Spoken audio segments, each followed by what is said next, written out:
దేవునికి మహిమ కలుగును గాక. దేవాతి దేవుడు మరి కొన్ని మాటలు మనతో మాట్లాడుచుండగా మనం వాక్యాన్ని విందాం. మరి జెఫన్యా గ్రంథం 3వ అధ్యాయము మనం ఇక్కడ 14వ వచనంలో మనం చూసుకున్నట్లయితే, చీయోను నివాసులారా ఉత్సాహధ్వని చేయుడి, ఇశ్రాయేలురారా జయధ్వని ఎత్తుడి, యెరూషలేము నివాసులారా సంపూర్ణ హృదయంతో సంతోషించి గొంతులు వేయుడి, తన విధించిన శిక్ష యెహోవా కొట్టివేసి ఉన్నాడు. చూడండి, ఇక్కడ మన విధించిన శిక్ష, మన పైన ప్రతి భారాన్ని దేవుడు కొట్టివేసి ఉన్నాడు. మనలో ఉన్న ప్రతి పాపాన్ని, మన పితరులు చేసిన దోషాన్ని, మన తరతరములు వస్తున్న మన దోష శిక్షణ అంతటిని ఆయన కొట్టివేసి ఉన్నాడండి. ఆయన తీసివేసి ఉన్నాడు. దేవాతి దేవుడు ఇక్కడ అంటున్నాడు, చీయోను నివాసులారా ఉత్సాహధ్వని చేయండి, యెరూషలేము నివాసులారా జయధ్వని ఎత్తండి. ఇక్కడ ఎక్కడ చూసినా జయధ్వని లేదండి, విషాదమైన ధ్వని ఉంది, కన్నీరు ధ్వని ఉంది, దుఃఖించే ధ్వని ఉంది. ఎక్కడ కూడా సంతోషం లేదు, ఎక్కడ కూడా ఆనందం లేదు, ఎక్కడ కూడా నెమ్మది లేదు, ఎక్కడ కూడా శాంతి లేదు, సమ్మతి లేదు. ఎక్కడ చూడండి, ఏ కుటుంబంలో చూసినా గలిబిలిలే ఉన్నాయి, ఏ కుటుంబంలో చూసినా అలజడలే ఉన్నాయి, పోరాటాలే ఉన్నాయి, యుద్ధాలే ఉన్నాయి. కానీ దేవాతి దేవుడు అంటండి, మన శిక్షను కొట్టివేసి ఉన్నాడంట, మన శిక్షను ఆయన భరించి ఉన్నాడంట. జయధ్వని ఎత్తమంటున్నాడు. జయధ్వని ఎత్తి ఆనందముతో సంతోషంతో గొంతులు వెయ్యి అంటున్నాడండి. చీయోను కుమారి ఎవరండి? చీయోను కుమారి ఆయన సంఘం, ఆయన శరీరమైన సంఘం, ఆయన వెలపెట్టి కొనుక్కున్న సంఘముతో దేవుడు మాట్లాడుతూ ఉన్నాడు. దేవుని మీద ఎవరైతే మన పాప భారమంతటిని కడిగి వేసడని విశ్వాసించి రక్షించబడి మారు మనసు పొందేమో, మనము జయధ్వని ఎత్తేవారుగా మనం జీవించగలగాలండి. నువ్వు సంతోషించుతూ అనేక మందిని సంతోషింపచేసేవారుగా నీవు ఉండాలి. దేవుడు అంటున్నాడు, వాక్యము చెలవిస్తుంది, మరలా చెప్పుచున్నాను ప్రభువునందు ఆనందించండి. మరలా చెప్పుచున్నాను ప్రభునందు ఆనందించండి. ఆనందించే ఎక్కడైనా దొరుకుతుంది అని అంటే అది యేసు ప్రభువులోనే మనకు దొరుకుతుందండి.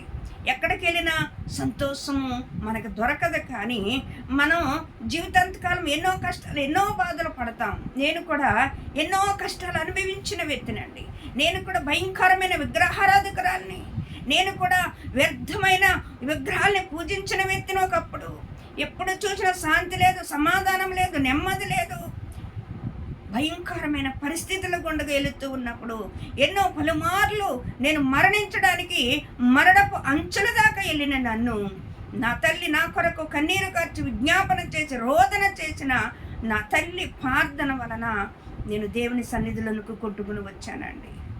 నా తల్లి దేవారాత్రులు నా కొరకు ప్రార్థన చేసి విజ్ఞాపన చేసేది.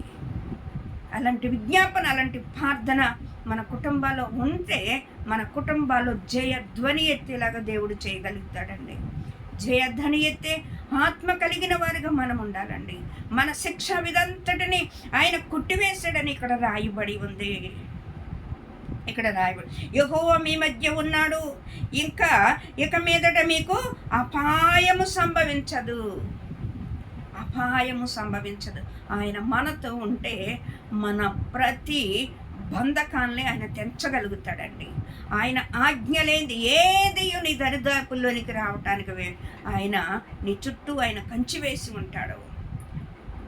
ఆయన కాపుదల, ఇశ్రాయేలును కాపాడువాడు కునుకడు, నిద్రపోడు.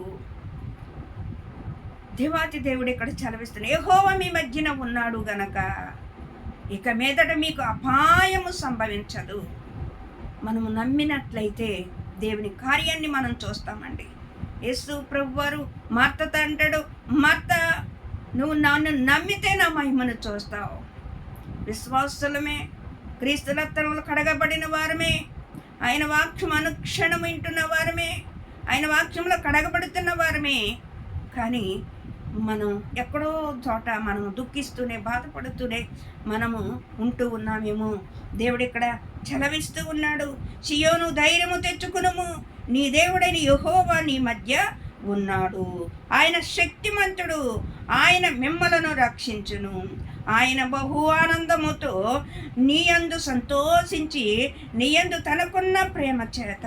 చూసారా, మన పైన ప్రేమ ఎంత గొప్పది అని అంటే అండి, మన కొరకు మన రక్త సంబంధులు, మన బంధుమిత్రులు, లేక నా అన్న వాళ్ళు ఎవరు కూడా మన కొరకు ప్రాణం పెట్టలేరు. కానీ నిన్ను నన్ను సృజించిన దేవుడు ఆయన ప్రేమ మన కొరకు ప్రాణం పెట్టినంతగా తీసుకొచ్చిందండి.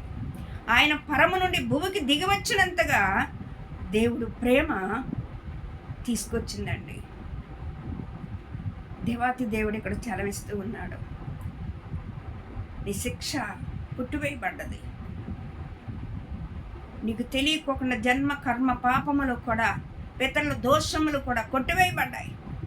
ఆయన విలువైన రక్తములో, ఆయన నిష్కలంకమైన రక్తములో ప్రతి పాపమును కొట్టివేయబడ్డది. ఇంకొక పాపము, ఇంకొక శాపము, ఇంకొక అపవిత్రతలోనికి నువ్వు వెళితే ఇంకొక గొర్రె పిల్లైన యేసు ప్రభు వారు లేరు. ఆయన ఒక్కసారే మరణించారు. ఒక్కసారే నా అడ్డతెరను, పాపపు తెరను చించివేసిన దేవాతి దేవుడై ఉన్నాడు. నిన్ను నన్ను ఆయన అమూల్యమైన రక్తములో కడిగి నీతిమంతులుగా తీర్చిన దేవుడు. దేవుడు అంటున్నాడు, నీ శిక్ష యావత్తును నేను కొట్టివేస్తున్నాను. నువ్వు సంతోషించి ఇంకా ఆనందించు, గొంతులు వేయి, ఉత్సాహించు, సంతోషధ్వనితో ఉండు అని దేవుడు చలవిస్తూ ఉన్నాడు. ఆయన శక్తిమంతుడు అంటండి. ఆయన శక్తిమంతుడు, ఆయన బలవంతుడు. ఆయన నోటి మాటతో సమస్తమును నిర్మించిన నిర్మాణకుడైన దేవుడు. ఆయన ఒక మాట చలవిస్తే చాలండి. ఆయన ఒక మాట చలవిస్తే చాలు. ఆయన సమస్తమును నిర్మాణకుడైన దేవుడు. నా సమస్యలను ఒక లెక్క కాదు, ఆయనకి లెక్క కాదండి. క్రీస్తులో ఉన్నప్పుడు మనము సంతోషముతో ఉన్నవారుగా ఉండాలి. మన ముఖములో ఆయన తేజస్సును చూసేవారుగా ఉండాలి. మనలోంచి జీవ జలధారలు బయలుదేరేవారుగా ఉండాలి. దేవుని వాక్యము మన ఆత్మీయ హృదయములను కదిలించేదిగా మన వాక్యము, మన దేవాతి దేవుని వాక్యం మన హృదయంలో నాటబడిందిగా ఉండాలి.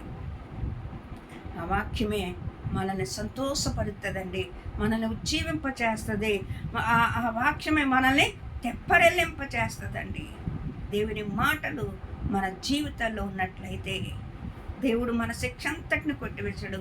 చాలామంది మనం అనుకుంటూ ఉంటాం, నా కర్మింతేనేమో, నా బ్రతికుంతేనేమో, నేనేనాడో చేసుకున్న పాపము నన్ను వెంటాడుతుందేమో అనుకుంటున్నాం. ఒక విశ్వాసముగా క్రీస్తు రక్తంలో కడగబడిన వ్యక్తిగా నీవు ఉన్నప్పుడు ఆయన రక్తంలో నీ పాపములన్నీ కొట్టుకుపోనియండి. నీ ప్రతి శాపమును ఆయన విరగొట్టాడు సిలువ మీద. నీ ప్రతి దోషమును సిలువ మీద కొట్టబడ్డాడు. నువ్వు సంతోషించి గొంతులు వేస్తూ కుంగిపోతున్న వారిని, నలిగిపోతున్న వారిని, విసారిస్తూ ఉన్న వారిని, నాకు ఇంకా బ్రతికే లేదనుకున్న వారిని క్రీస్తు సంతకు నడిపించేవారుగా మనం ఉండాలని దేవుని వాక్యం చలవిస్తూ ఉంది. సర్వ సృష్టికి వెళ్ళి సువార్తను ప్రకటించండి. నమ్మిన వాడు రక్షించి, నమ్మని వానికి శిక్ష విధించబడుతుంది. రక్షించబడిన నీవు నేను మౌనంగా ఉంటే ఎన్నో కోట్ల ప్రజలు నశించిపోతూ ఉన్నారు. దేవుని ప్రేమ తెలియకే నశించిపోతూ ఉన్నారు. అలాంటి వారికి మనము ఆయన ప్రేమను గురించి, ఆయన శక్తిని గురించి, ఆయన బలమును గురించి, ఆయన అధికారమును గురించి, ఆయన ఔన్నత్యమును గురించి మనం చెప్పేవారుగా ఉండాలి. అందుకనే దేవుడు నిన్ను ముందుగా రక్షించుకున్నాడు, ముందుగా నిన్ను ఏర్పరచుకున్నాడు. ఆయన కొరకు జీవించి ఆయన కొరకు బ్రతికేవారుగా ఉండటానికి దేవుడు ఆయన కనికరమును, ఆయన ప్రేమను మనందరిలో కుమ్మరించునుగాక. ఆమేన్.